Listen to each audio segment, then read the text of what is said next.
Bienvenidos a Encuentros con Dios. Prepárate para escuchar Palabra de Dios. Vamos a abrir nuestras Biblias en Romanos capítulo 10. Romanos capítulo 10, versículo 8, 9.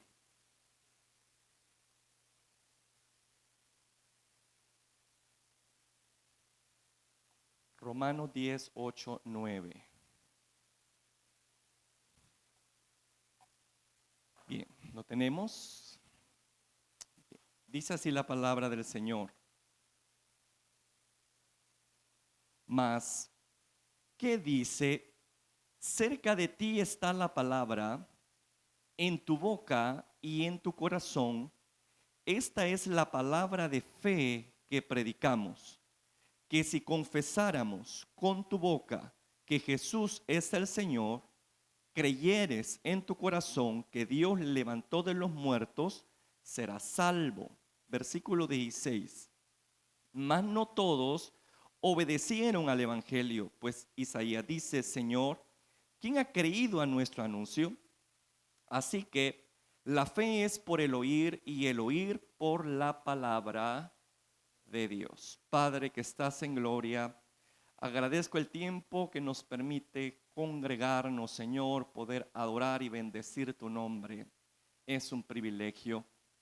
Ha llegado la hora de poder escuchar tu palabra.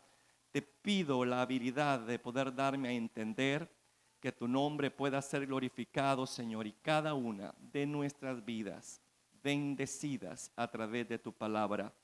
Que tengamos oídos para oír, Señor, y manos prontas para atender y obedecer. Gracias por este privilegio que nos concedes. Bendícenos con la manifestación de tu presencia, te lo pido en el nombre de Jesús. Amén. Estamos considerando el tema, hermanos, sobre los lenguajes del Espíritu, el lenguaje de la fe. Uno de esos lenguajes es precisamente esto, mediante el cual, hermano, nos permite conocer a nuestro Padre. Hemos estado hablando sobre diferentes aspectos, ¿verdad?, que contribuyen a ese conocimiento a nuestro Dios. El Espíritu tiene muchas formas de poder expresarse, y el éxito de conocer a Dios es familiarizarnos con el lenguaje del Espíritu, porque el Espíritu Santo da a conocer las profundidades de nuestro Padre. Así que una de las misiones, hermano, de nosotros como hijos de Él es manejar ese idioma, poder conocerlo, poder entenderlo y, más que eso, poder hablarlo. Y el lenguaje de la fe es lo que se maneja en el reino de los cielos. Es la forma como Dios, hermanos, procede. Él dice cosas que aún no existen y es creado. Entonces, el lenguaje de Dios es un lenguaje de fe. Y como hijos, repito, debemos de estar familiarizados con ese lenguaje. En Romanos capítulo 10, versículo 17, leíamos: así que la fe, es decir, el lenguaje de fe, viene ¿por qué, hermano?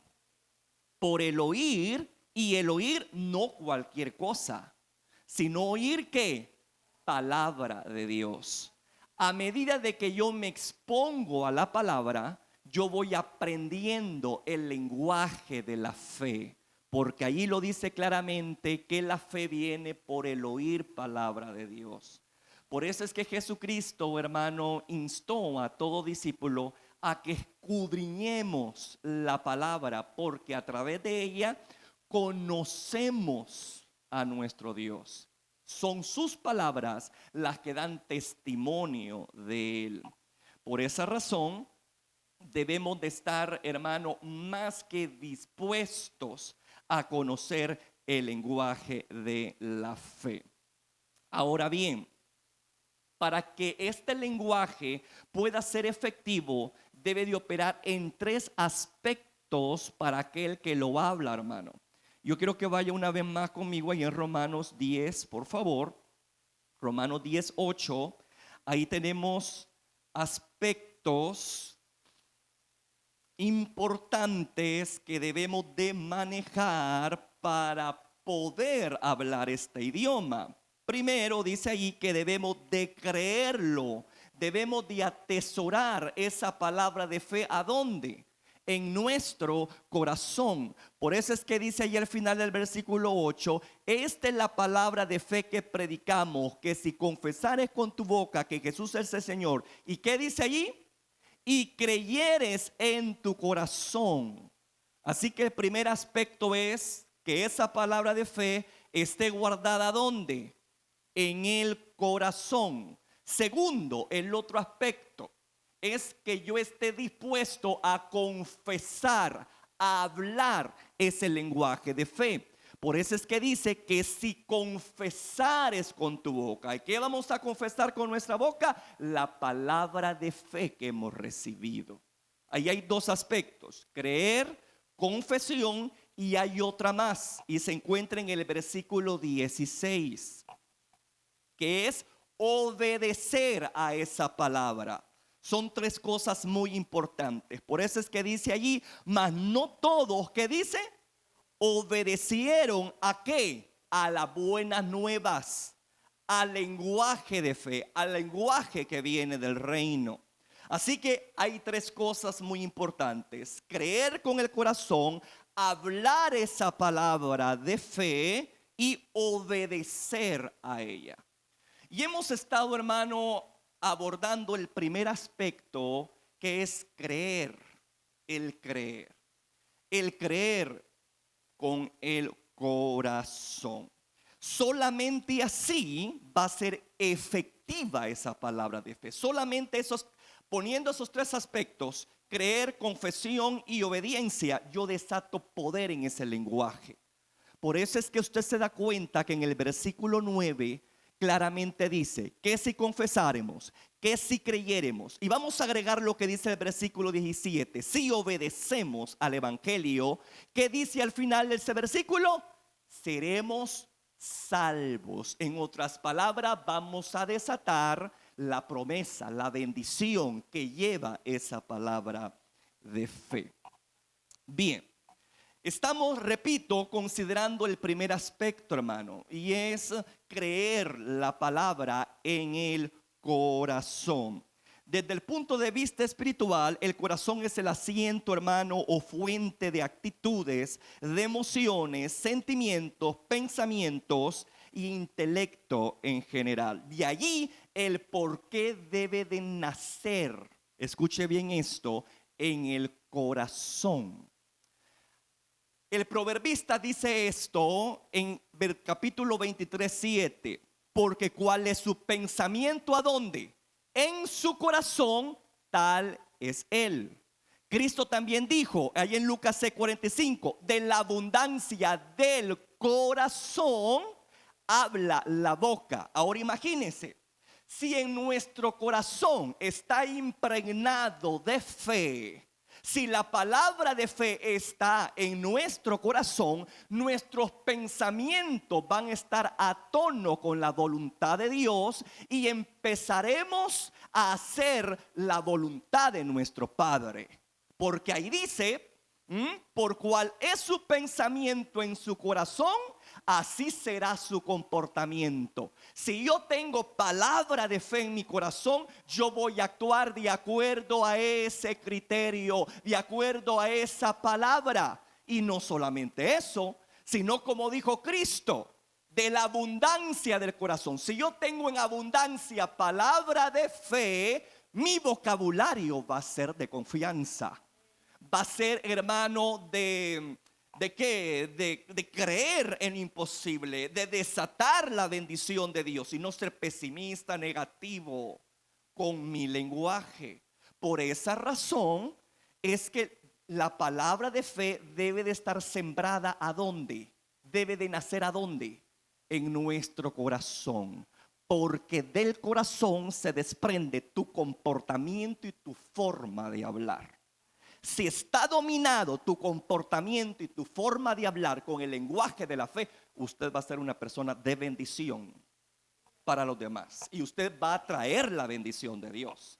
Va a desatar lo que hay en el reino de los cielos. porque maneja ese lenguaje y se mueve de acuerdo a eso.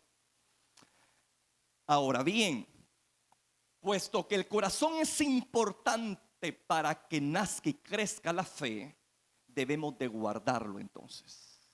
Si nuestro corazón no está correcto, la palabra de fe que sea sembrada no va a poder ser efectiva. Por esa razón es que debemos de guardar ¿el qué? Nuestro corazón. Sobre toda cosa guardada, guardemos nuestro corazón.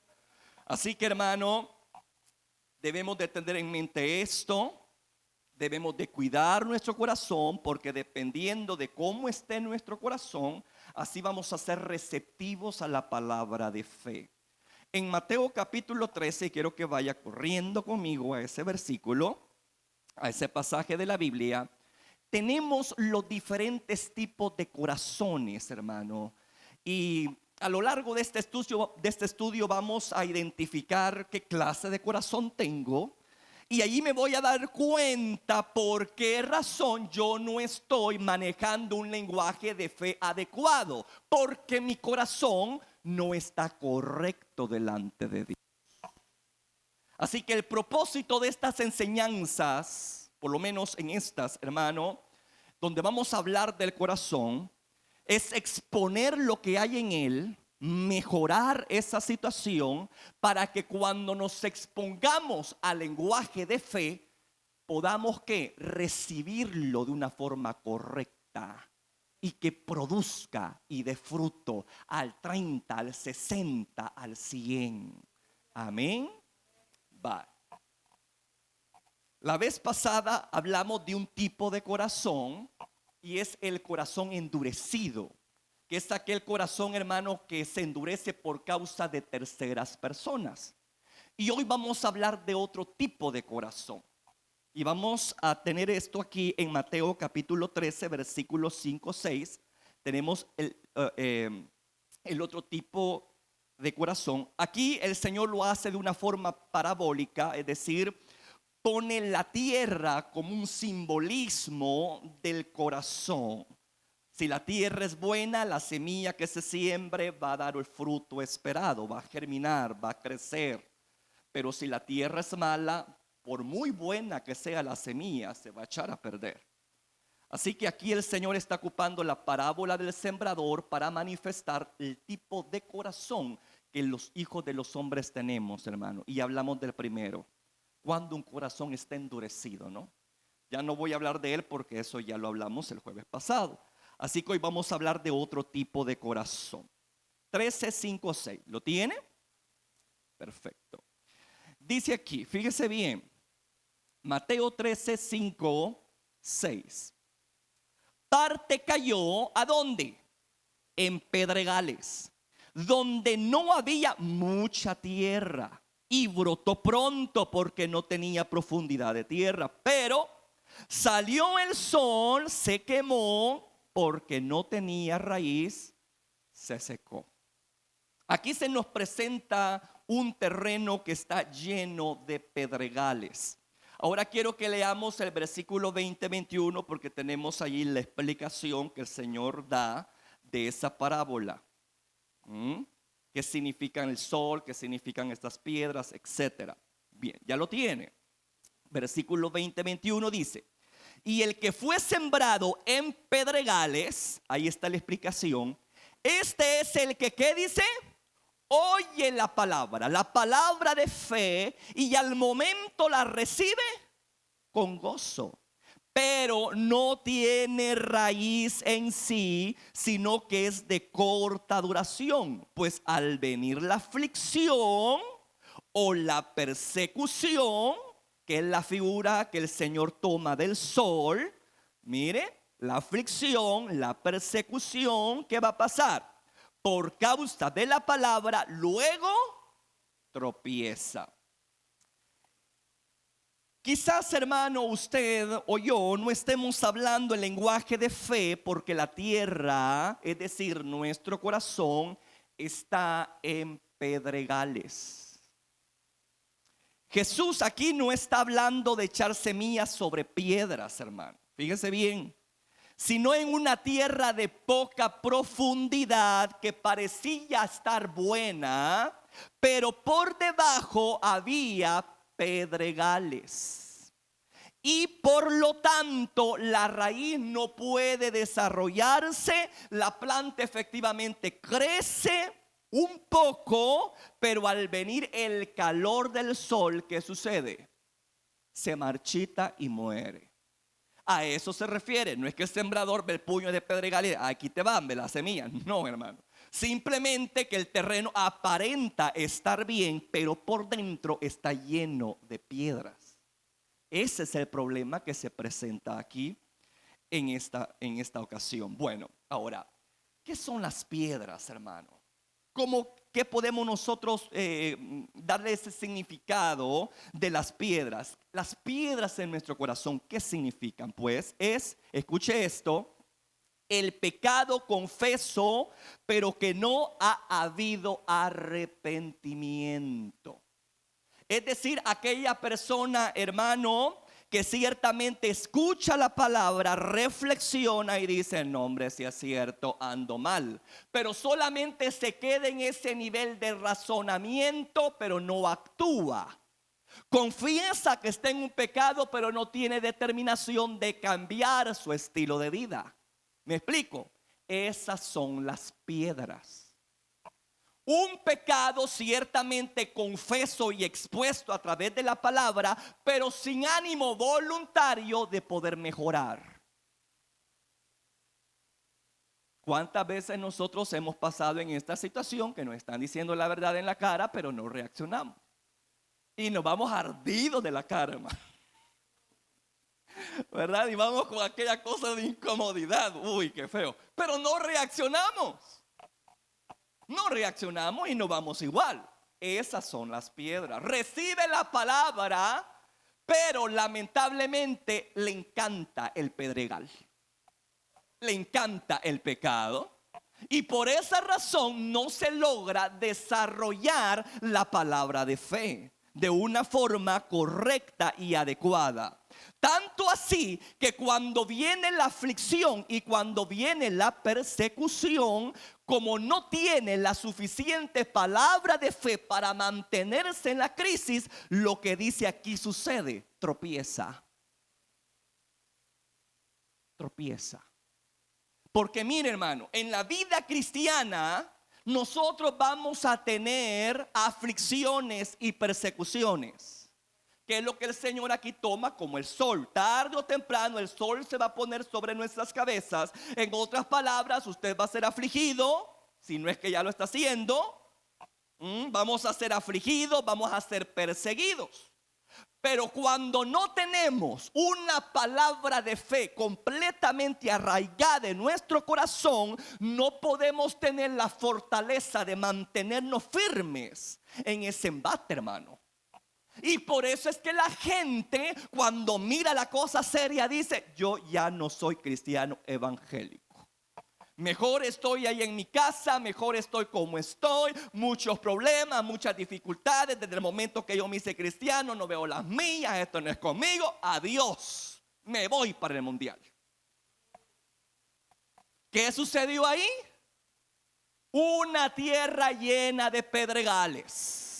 Recibe con gozo ciertamente la palabra, pero no se arraiga lo suficiente, porque hay actitudes en su corazón que aún está consintiendo. Hay pecados que ciertamente dice que los tiene, pero ¿qué está haciendo para mejorar? No los está mejorando. Así que la palabra te viene aquí al oído derecho y te sale por el izquierdo, porque no tiene firmeza tu corazón. Porque estás un día bien con el Señor y al día siguiente te estás reconciliando. Un día estás bien haciendo cosas, de repente estás en la misma treta. Y eso no habla de un corazón arrepentido, sino de un corazón todavía lleno de pedregales, que reconoce que tiene una actitud negativa, que reconoce que tiene pecados sin resolver, pero aún así los mantiene en su corazón. Así que cuando viene el zarandeo, porque créame que Dios nos va a zarandear para saber qué hay dentro de nuestro corazón, nos va a zarandear, y como no hay una palabra de fe que nos mantenga firme ante la adversidad, salimos corriendo. Y por eso es que dice allí el maestro, cuando viene la aflicción o la persecución, tropieza. ¿Está quedando claro? Mire, amado, como el pecado son puertas abiertas, y usted lo sabe perfectamente.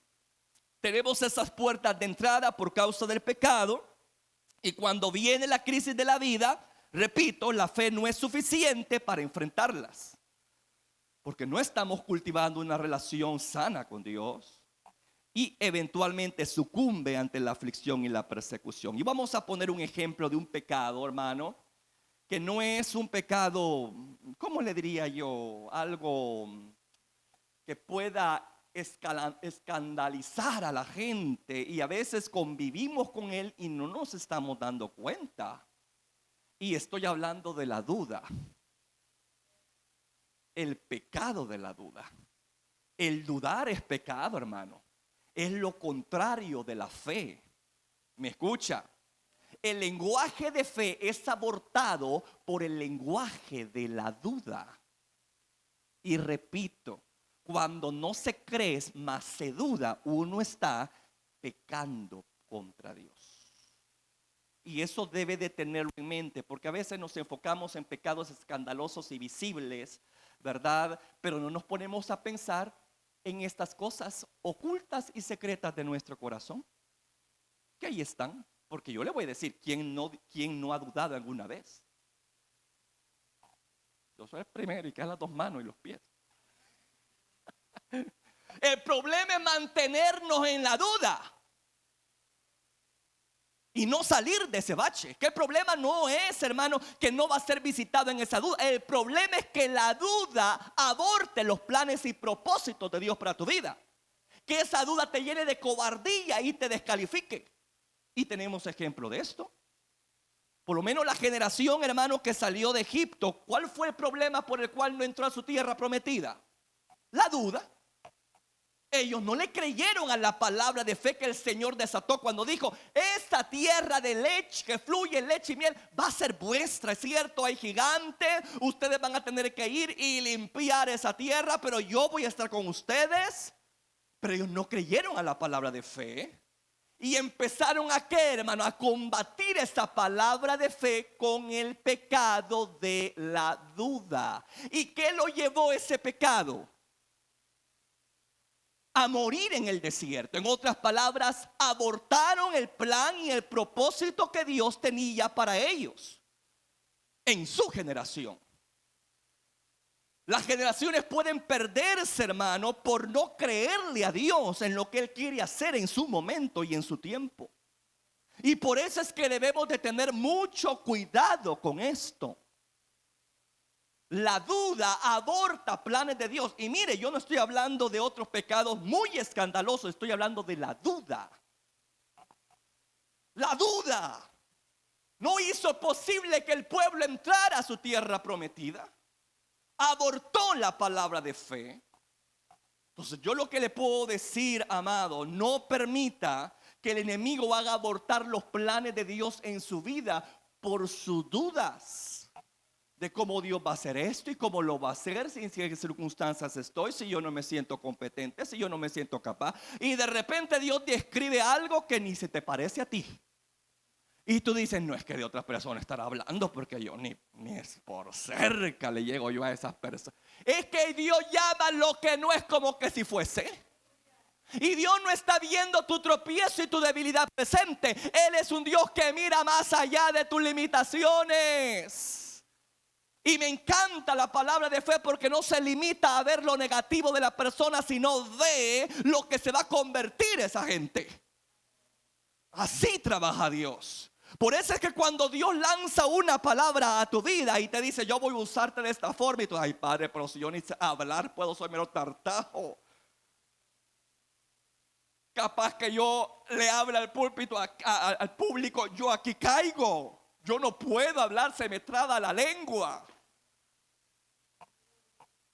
Eso puede usted ser en su presente, pero repito, la palabra de fe te lleva a un nivel tal que te permita movilizarte y convertirte en aquello que Él ha diseñado para ti. Puede ser que ahora ni la sombra, es que así son los comienzos. Antes de que una cosa mejore debe de empeorar. ¿Sabía usted eso? A mí me encanta ver un programa de piscina, fíjese, de unos muchachos que trabajan piscinas de piedra.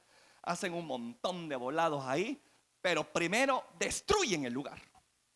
Destruyen el lugar. Y ahí andan después poniendo grandes tetuntes, ahí hacen cascadas maravillosas. Y él tiene ese dicho: antes de que las cosas se vean bien, deben de verse mal. Y yo digo, este es pan para de matarte. Así nos pasa a nosotros. Antes de ser formada la imagen de Cristo en tu vida, tenés que pasar por procesos muy duros y difíciles, que a veces tú te vas a decir: bueno, Padre, yo creo que te equivocaste conmigo, porque ni la sombra de lo que tú dijiste. Hermano, no se quede viviendo una realidad presente momentánea. Siga caminando por fe y espere lo que Dios le ha dicho, pero no permita que la duda aborte el plan y el propósito de Dios para su vida. Si Dios dice que lo va a usar en la prédica, si Dios dice que lo va a usar evangelizando, si Dios dice que va a ir a los hospitales, a los parques, al mundo a predicar su palabra, y usted dice: Señor, si yo no sé, ni siquiera tengo cómo caerme muerto. El Padre es el dueño del oro y de la plata y de todo recurso inimaginable. El Dios de la visión es el Dios de la provisión. Y usted no debe de cuestionar a Dios, por muy grande que Dios le diseñe su plan y propósito, porque yo me he dado cuenta de eso, que como nuestro Padre es grande, el plan para tu vida es grande, no pequeño. Métaselo eso en su mente. Nuestro Padre es grande. Así que el sueño que Dios tiene para usted es grande. Puede vivir en una condición muy, pero muy limitada. Puede tener recursos muy limitados. Puede tener en todo en contra, pero si Dios está con usted, ¿quién contra usted? Eso téngalo en mente, por el amor de Dios, y no permita que el lenguaje de la duda aborte el plan de Dios para su vida.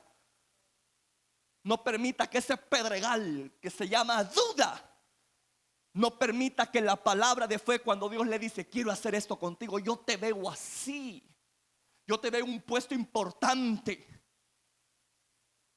yo te veo dirigiendo gente, y no necesariamente dentro del templo, ¿no? Yo te veo dirigiendo gente. Yo te veo triunfando en tu estudio, en tu carrera. Y tú estás con aquello: ay, Señor, si aquí en este país solo por cuello uno sube. ¿Y dónde está el cuello? Por el amor de Dios, mándame el cuello. Ese es lo peor que uno puede hacer. Porque uno depende de Dios y no de los hombres. Es Dios quien abre la puerta. Es Dios quien tiene la llave.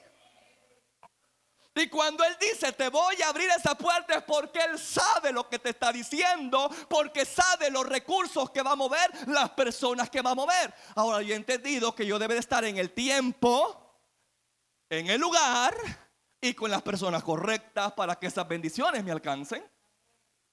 Y si esas tres cosas se cumplen, adelante, firme, porque Dios es fiel en lo que ha prometido y Dios te lo dará. Pero no permita que un lenguaje negativo aborte su propósito. Ahí tenemos otro ejemplo de la duda. Un día los discípulos estaban siendo bombardeados por una tormenta muy fuerte. Su duda los hizo hacer creer de que iban a morir, hermano. Que iban a morir en alta mar. Eran una cosa tremenda. Yo puedo imaginarte, bueno, las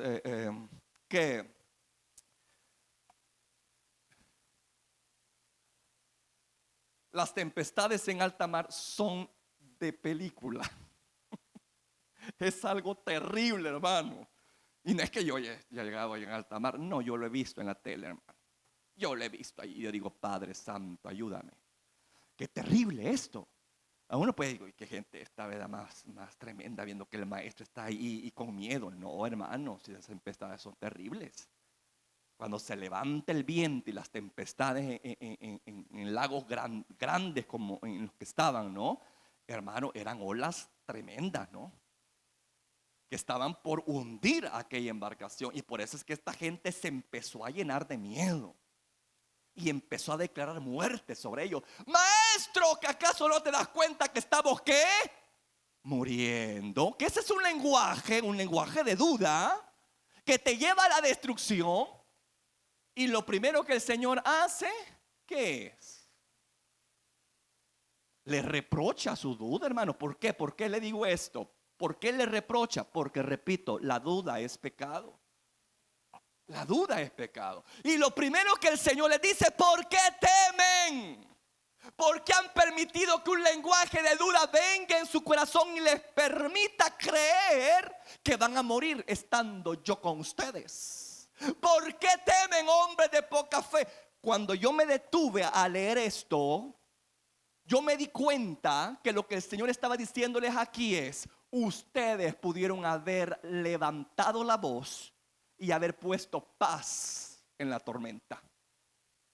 En otras palabras, eso les estaba diciendo el Señor. Yo quiero que usted analice esa expresión. ¿Por qué temen, hombres de poca fe? ¿Por qué le estaba diciendo esa expresión? Porque el Señor lo que pretendía era desarrollar su fe en tiempos de crisis, aguantar la aflicción y que pudieran ver un milagro. Pero ellos no salieron aprobadas de esa lección. ¿Se da cuenta por qué a veces viene la aflicción? Nos permite desarrollar una palabra de fe adecuada. Pero cuando permitimos que la piedra llamada duda, que el pecado llamado duda prevalezca, la fe no va a tener mucho que donde arraigarse, afirmarse, al punto, hermano, que vamos a ser víctimas de las circunstancias. Y esto es lo que esta gente estaba teniendo en ese momento. El Señor les dijo: ¿por qué temen? ¿Por qué permiten que la duda creen que van a morir? ¿Por qué temen, hombres de poca fe? Les estaba diciendo. Al que cree todo le es posible. A mí, como repito, me impresiona esto, porque aquí el Señor le estaba diciendo: independientemente haya estado o no haya estado, su fe hubiese sido posible que mantener calma y sosiego a la tempestad y al mar. Es increíble lo que puede hacer la palabra de fe. Cómo nos puede mantener en las crisis de la vida estables y no desboronarnos. Creo que cada uno de nosotros hemos tenido días malos, hermano, donde desearíamos que la tierra nos trague, donde desearíamos ya no continuar y decir: Padre, sería mejor irme contigo, Padre. Recógeme, Señor, porque esta vida no es vida. Yo creo que más de alguna vez hemos dicho esto, hermano, porque vemos que la aflicción es grande, porque vemos que la tribulación es grande. Pero una cosa debe de tener conciencia usted, que si Dios le ha permitido que llegue una prueba, una dificultad, una tentación, es a la medida suya para que pueda soportarla. Debemos de aprender esto. Esta es una palabra de fe que debemos de mantener en tiempos de crisis y decir: bueno, Padre, yo siento en mi carne que esto me va a tumbar, pero tu palabra dice que ninguna prueba va a venir sobre mi habilidad de poder sostenerme en ella, en victoria. Así que yo creo en tu palabra. Así que yo creo que esto no me va a tumbar. Sé que con tu ayuda yo voy a salir adelante. Perseguidos, pero no angustiados. Derribados, pero no destruidos. Podemos sentir que la tormenta ha sido tal que nos ha tumbado, pero no estamos destruidos. Esa es una palabra de fe que debemos de mantener firme en tiempos de crisis. Porque le digo, hay días que nos sentimos como ese trigo que ha sido ahí, hermano, arrasado por un viento fuerte y ha doblado todos los manojos, están besando el suelo.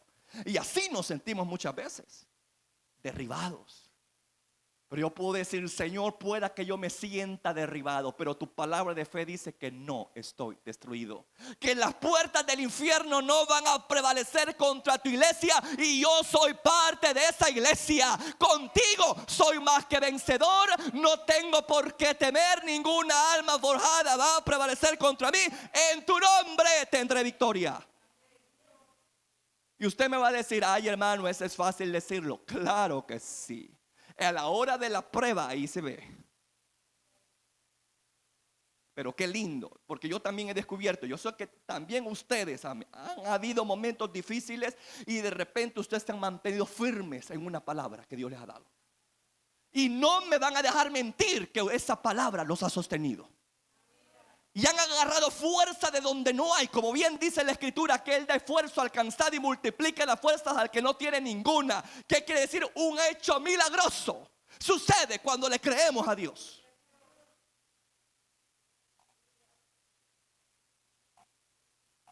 Cuando hay palabra de fe en mi corazón, puede venir lo que venga, pero me voy a mantener firme y parado donde estoy.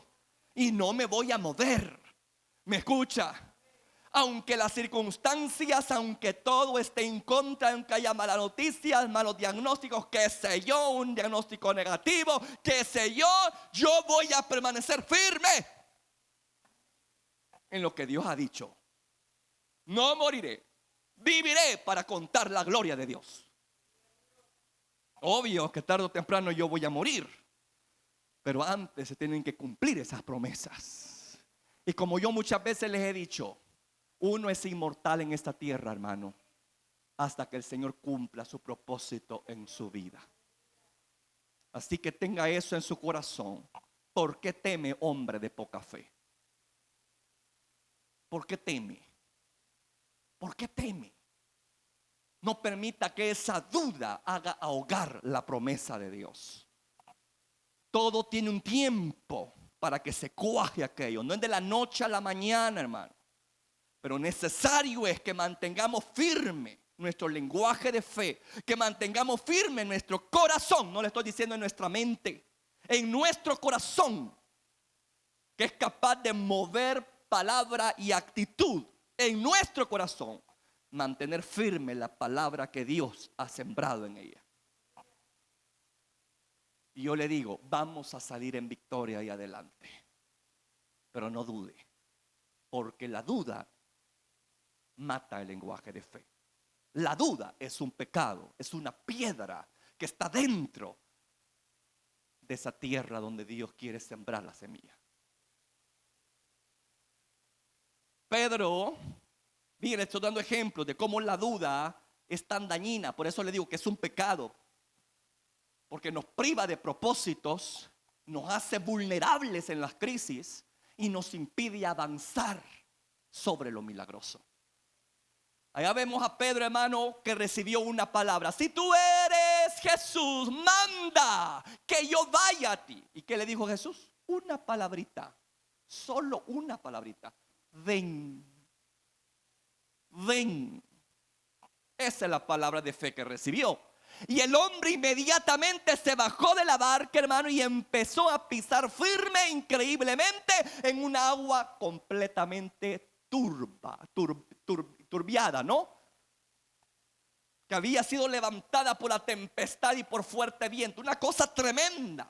Pero desde el momento que puso el pie, eso fue sólido como la piedra. Yo digo, Padre, qué cosa más maravillosa, ¿no? Y empezó bien el hombre.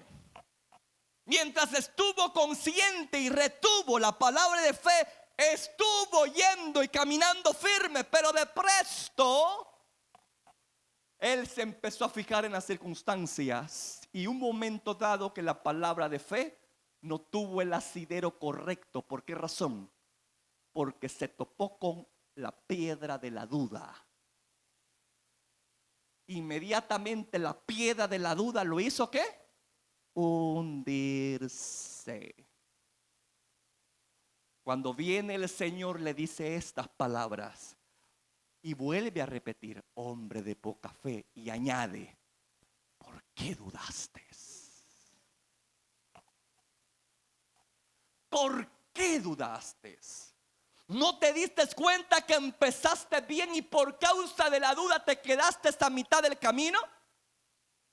Hubiese sido a mi encuentro y juntos hubiésemos regresado triunfantes en victoria sobre estas aguas. Pero te quedaste a mitad del camino. Hermano mío, cuidado. Cuidado con esto. No es cómo se empieza, es cómo se termina. Los problemas más difíciles o las crisis más fuertes de la fe no se van a dar a primeros pasos de tu vida como cristiano, sino a mediación de tu camino, de tu sendero. A medida de que han pasado años, hermano, allí va a venir una prueba fuerte a tu vida que va a tratar de ¿qué? Envolverte en la duda y hacerte descender y desistir de tu camino. No es cómo se empieza, es cómo se termina. Usted puede empezar bien, pero hay personas, y usted ha de conocer también a gente así, que no ha logrado llegar al final. Ha empezado con excelencia y uno los admira, dice, wow, está entrado con todo, ¿verdad? Al evangelio, un gran servidor, busca de Dios, hermano, bien disciplinado, es el primero que está en la iglesia, el que canta con júbilo, con alegría, que siempre tiene dibujado una sonrisa en su boca y siempre está dispuesto a servir y decir, bueno, aquí estoy yo cuando se pide alguna ayuda, aquí estoy yo, cuente conmigo. Pero pasa el tiempo y empieza, ¿qué, hermano? El corazón a llenarse ¿de qué? De piedras, de cosas que lo comprometen, de pecados, hermano. Ha dejado su primer amor y está consintiendo cosas en su corazón que lo que están haciendo es debilitándolo al punto que cuando ve hacia atrás ni es la sombra de lo que era. Si es que se alcanza a ver, porque algunos se van al mundo. Por eso le digo, hermano, no es como uno empieza, porque yo he visto a muchas personas aquí en nuestras congregaciones empezar bien, pero terminar mal. Y es cabal, como le digo, a mediación, en un momento dado de su vida como cristiano, encuentran un gran desafío, hermano. Ya sea porque ellos han sido permisivos con el pecado, o permiten que la duda lo detenga en su avance. Porque repito, Dios siempre siembra semillas de grandeza y de gran propósito, pero lamentablemente a veces nosotros dudamos, a veces desconfiamos, y ahí es donde nosotros nos estancamos. Que con pura misericordia, hermano, el Señor nos alcanza y volvemos otra vez al inicio. Pero Dios no quiere gente así. Dios quiere gente que llegue a la meta, que termine lo que ha empezado, porque así es su Padre. El que comenzó la buena obra la terminará en usted. Yo lo que le puedo decir es lo mismo: lo que ha empezado con el Señor, termínelo y no lo deja a mitad del camino. Si ha empezado en algo, termínelo. Si está involucrado en un ministerio, hermano, no sea que la mediación del ministerio ya esté tirando la toalla. No, hombre, termínelo. Porque esas son las personas que Dios bendice. Personas con determinación, personas que le han creído a Dios. No es fácil servir a Dios, señores. No es fácil nadar contra una corriente fuerte en la cual estamos, pero tampoco es imposible con Dios. He notado que debe de haber determinación para hacer lo correcto, independientemente de qué corriente nos esté envolviendo. El problema no son las corrientes del mundo, el problema es nuestro corazón tan frágil y sin determinación que tenemos. Puede venir, hermano, la corriente que sea la más bestial, la más horrible, la más pecaminosa, pero si hay un cristiano comprometido con Dios, se va a mantener firme, al igual que Daniel, y diga: yo no me voy a contaminar con esa corriente. Pero faltan Danieles faltan José en nuestra generación. No es el problema la maldad del mundo, somos nosotros que no tenemos convicciones firmes en lo que hemos creído. No hay una palabra de fe que nos haga marcar diferencia en este mundo y nadar contra la corriente y brillar en la oscuridad. Ese es el problema. No le echemos la culpa, ¿verdad?, a las cosas que estamos viendo en el mundo. El mundo se va a poner peor. Pero nosotros no tenemos por qué seguir la corriente de este mundo. El mundo pasa. Pero el que hace la voluntad de Dios, ¿será que va a perecer por el mundo? No, permanecerá firme.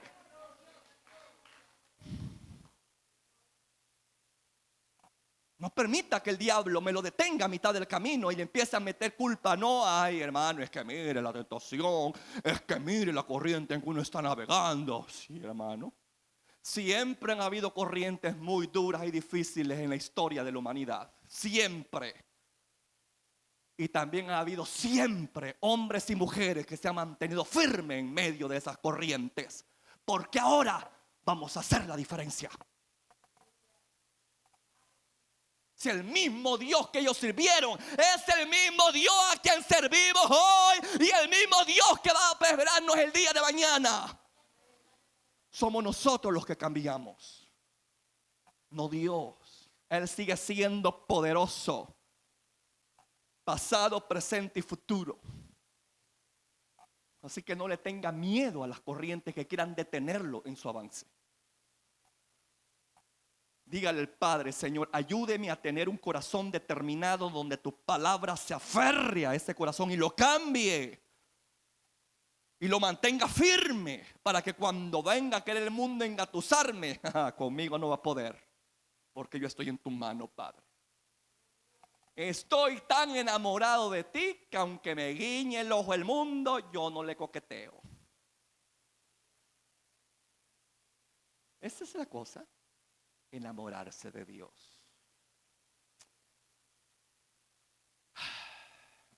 Así que hermanos, que nadie me lo detenga. ¿Se da cuenta la duda lo que hace? Cómo a mitad del camino nos podemos detener, ¿verdad? Cuidado, iglesia, cuidado.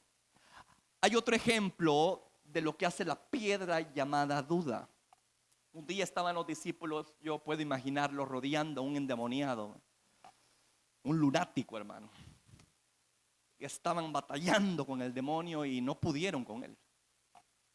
El padre llega a Jesús y le dice: mira, tus discípulos no han podido. Tus discípulos no han podido. Y Jesús dijo estas palabras una vez más: ay, generación incrédula y perversa, dijo. ¿Hasta cuándo? Fíjese qué expresión esta, hermano. ¿Hasta cuándo yo voy a estar con ustedes? ¿Hasta cuándo voy a soportarlos? Yo me detuve con esas preguntas y yo digo: bueno, quiere decir que para retenerte a ti, para tenerte contento a ti, yo debo de operar en una atmósfera de fe. Yo debo de operar en un lenguaje de fe. Porque Dios no puede estar en un corazón lleno de incredulidad. ¿Hasta cuándo voy a estar con esta generación incrédula? Es imposible que Dios esté con un corazón incrédulo. Por eso es que Hebreos 11:6 dice: es necesario que el que se acerca a Dios crea que lo va a encontrar, crea que lo va a hallar y que lo va a galardonar por esa fe que tiene.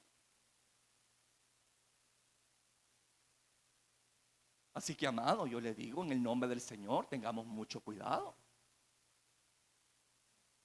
Oh, generación incrédula y perversa, le dice. Ahí se da cuenta uno que es por la falta de fe que esta gente no pudo, hermano, ayudar a la persona con necesidad.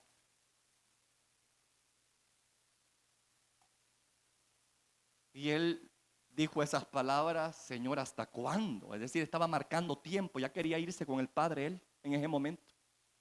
Ya quería irse él. ¿Hasta cuándo voy a estar con esta gente perversa e incrédula?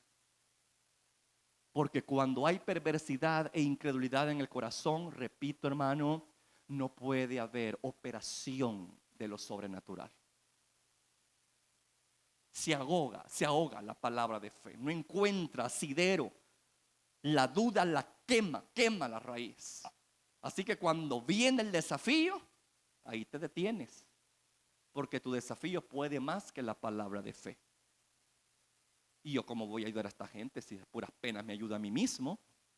Hay un principio que dice que dando como se recibe. Yo cuando les digo a usted, hermano, no venga tan dispuesto a que le pongan mano y que le profeticen. Dígale al Señor: Padre, yo quiero poner manos y profetizarle a la gente. Entonces Dios lo va a bendecir a usted. Ese es un principio del reino. Pero por lo general, la gente viene a la iglesia a ver qué recibe, no a ver qué da.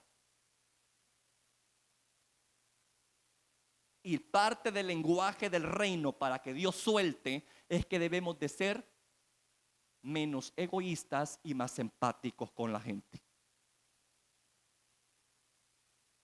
Que yo esté dispuesto a bendecir a la gente antes que la gente me bendiga a mí. Yo no sé si me estoy dando a entender. Y ese es el problema que tenemos. Y yo, ¿cómo voy a ayudar a la gente si a puras penas me ayudo a mí mismo? Por eso es que no alcanzas a ayudarte a ti mismo. Porque no estás acostumbrado a dar. Es dando como se recibe en el reino.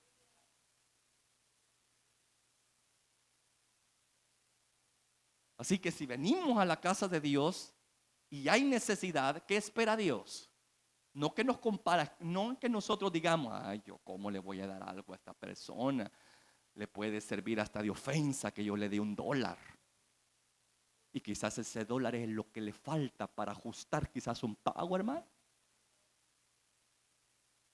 Pero a veces uno, ¿verdad?, tiene esos topes y esas luchas mentales que no le dejan fluir y ayudar a la gente, hermano. Porque no cree lo suficiente y pone duda y mata la bendición. No solamente para otra persona, sino para sí mismo. Así que tengamos cuidado con ese pecado llamado duda. Porque vemos, hermanos, que nos priva de propósito, detiene el avance, nos hace vulnerable en las tormentas y nos hace retroceder en los desafíos. Cuidado con la duda. Cuidado con la duda. Porque no nos permite, hermanos, mantenernos firmes cuando viene la aflicción. No tenemos un asidero y por consiguiente se da lo que dice el maestro.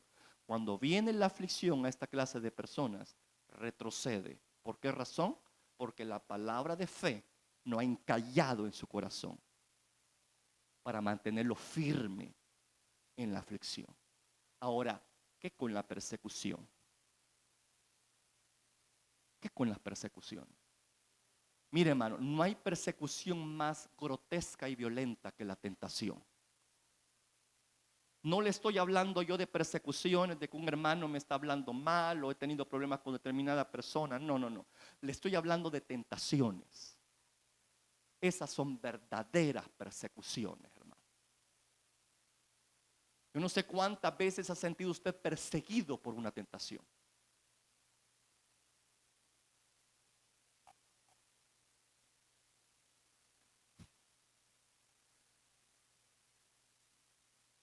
Las tentaciones, repito, son verdaderas pruebas de fidelidad.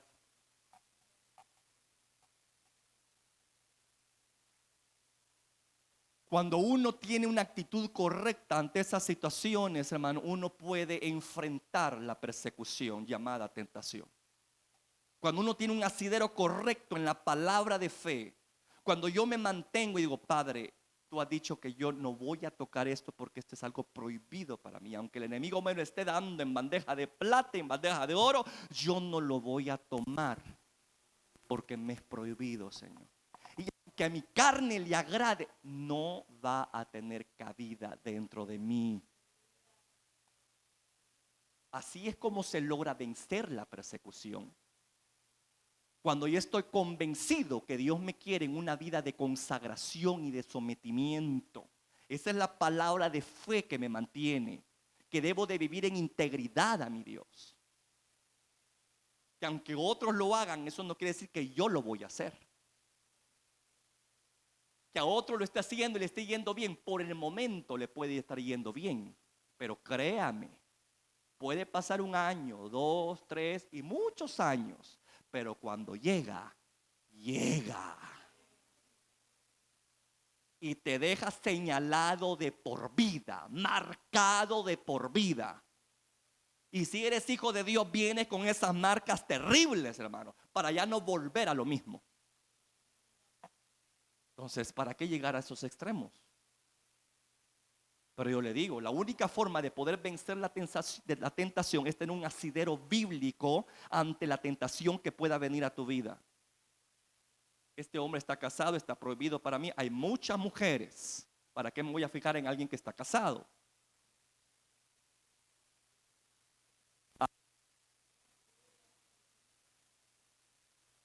Bueno, si en la guerra y en el amor todo se vale, eso es en el mundo, Señor.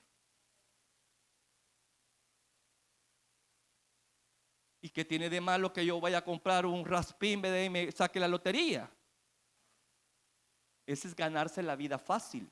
Y con el sudor de tu frente vas a ganarte el pan de cada día. Una cosa diferente sería de que ese raspín te lo hallarás así, sin que tú lo busques y te saques el primer premio. Gloria a Dios, compartí la bendición, papá. Porque no lo buscaste. Pero si yo voy a andar buscando una vida fácil y cómoda, eso es antibíblico, eso no es correcto. Yo no sé si me estoy dando a entender. Son cosas asideros que nos mantienen firmes ante esas tentaciones. Porque mire, hermano, a mí me enseñaban en el instituto que habían 3 cosas que hay que temerle al ministro, que le llegan: fama, fortuna y falda. Preocúpense por esas Fs. 3 F nos decían a nosotros: fama, fortuna y falda. Y las mujeres pongan el pantalón en vez de falda. Bueno, que no se atina. Entonces, hermano, ¿hay asidero bíblico para mantenerte firme en esas 3 cosas? ¿Sí o no? Está en que tú estés dispuesto a obedecer. Mire, cuando Jesús fue perseguido por Satanás, ¿cuál fue su asidero para que esto saliera corriendo? La palabra de fe. Él dijo constantemente: escrito está. Cuando venía una tentación, cuando venía la persecución de la tentación, Cristo refutó con una palabra de fe que tenía en su corazón y la expresó. Y como la tenía en su corazón, pudo dominar su boca, pudo dominar sus actitudes. Por eso le digo, qué importante que la palabra de fe esté en el corazón del hombre. Cuando vino la persecución de la tentación, él dijo: escrito está y escrito está. ¿Y sabe lo que pasó con el enemigo? Dice esto, Lucas 4:13: y cuando el diablo hubo acabado toda tentación, se apartó de él. Se apartó de él. ¿Por qué se apartó? Porque venció la persecución. ¿Por qué la venció? Porque tenía un asidero bíblico, escritural, una palabra de fe clavada en su corazón.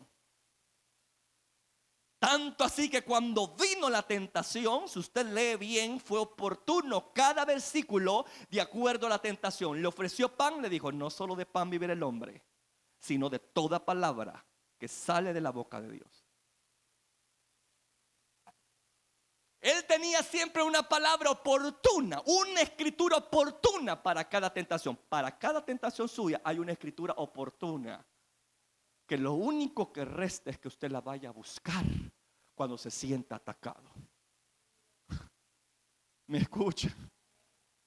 Y que le escribe, que le escriba, quizás ahí lo primero que usted ve, que es el espejo, ¿no? Ahí puede escribir algo, ¿no?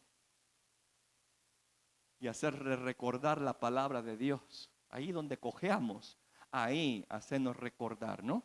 Para que cuando venga la tentación, salga la palabra y te mantengas firme y no tropieces. Amén, iglesia.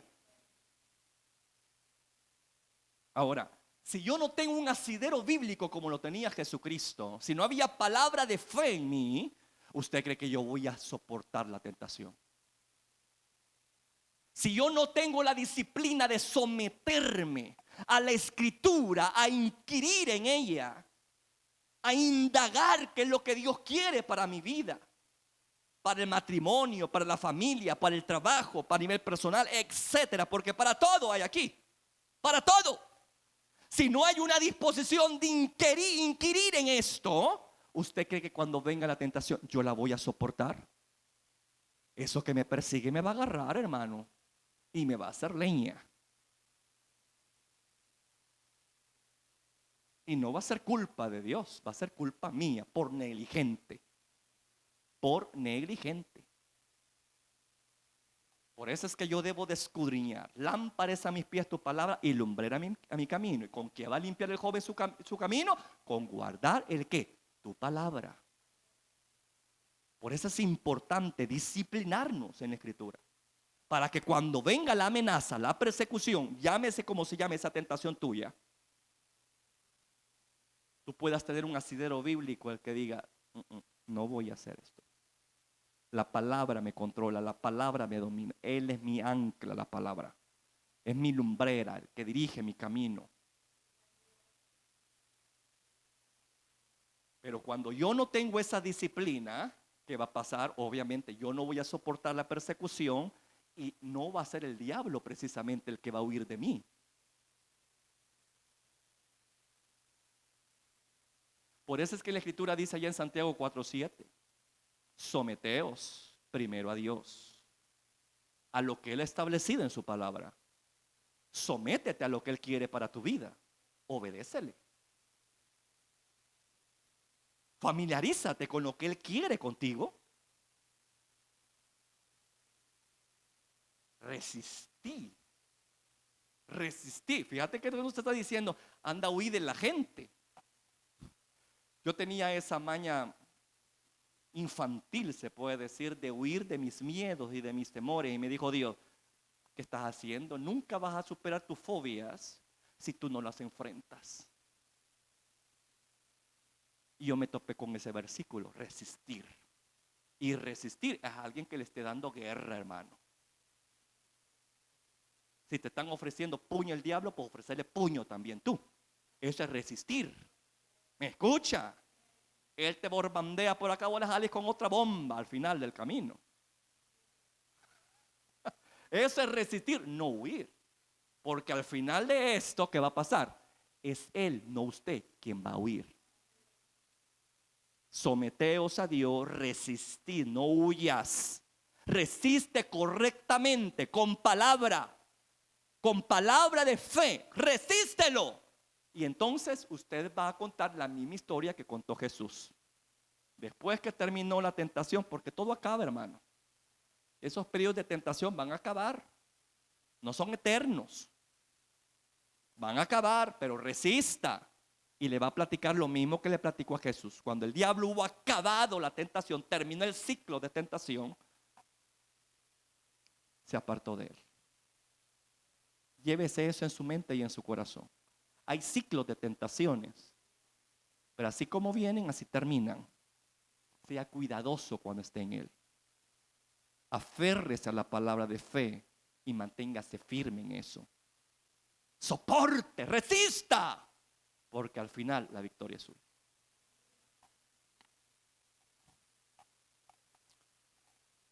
Quizás usted que está acá, hermano, no está teniendo un lenguaje de fe adecuado porque hay pecado en su corazón. Hay pecado en nuestro corazón. Quizás por esa razón no hemos tenido un lenguaje efectivo de fe. Y por eso es que estamos sucumbiendo ante la aflicción, ante la persecución. Pero tengo buenas noticias para usted. Sabe, hermano, que el agricultor, cuando está por preparar la tierra, ocupa un instrumento que se llama el arado. Y empieza el arado, se mete a la tierra y lo que hay dentro, lo que visiblemente no puede ver el agricultor, el arado lo expone. Y va aquello.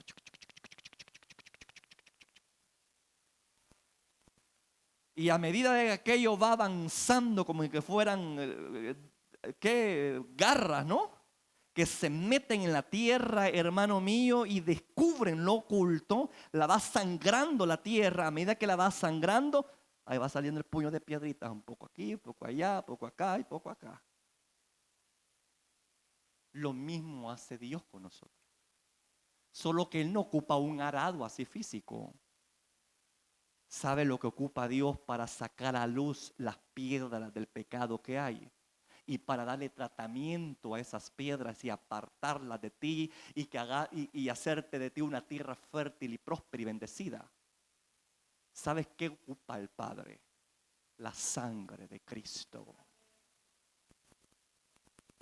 Dice allí en 1 Juan 1:9 que si confesamos nuestros pecados, Él es fiel y justo. ¿Para qué?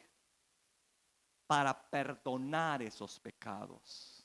Mire, y perdonarnos y limpiarnos de toda maldad.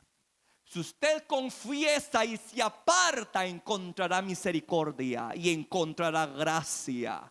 Y Dios le dará victoria sobre esas piedras, llámese como se llame. Entre ellas puede ser que sea la duda, o puede que sea otro problema el suyo o el mío. No la duda precisamente.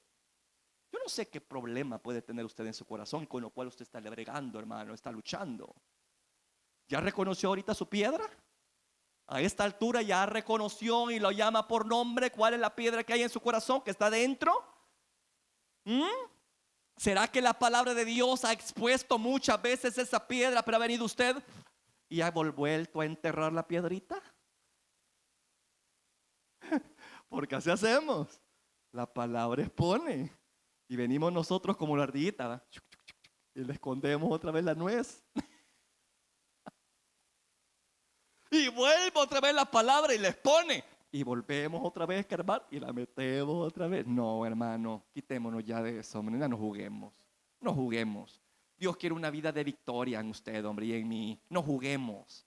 Aprovechemos los recursos que Dios nos está dando. Si la palabra de Dios ha expuesto, ha venido a ser como el arado, ¿verdad? Ha traído a su corazón una convicción de pecado, de justicia y de juicio. Reconozcámoslo.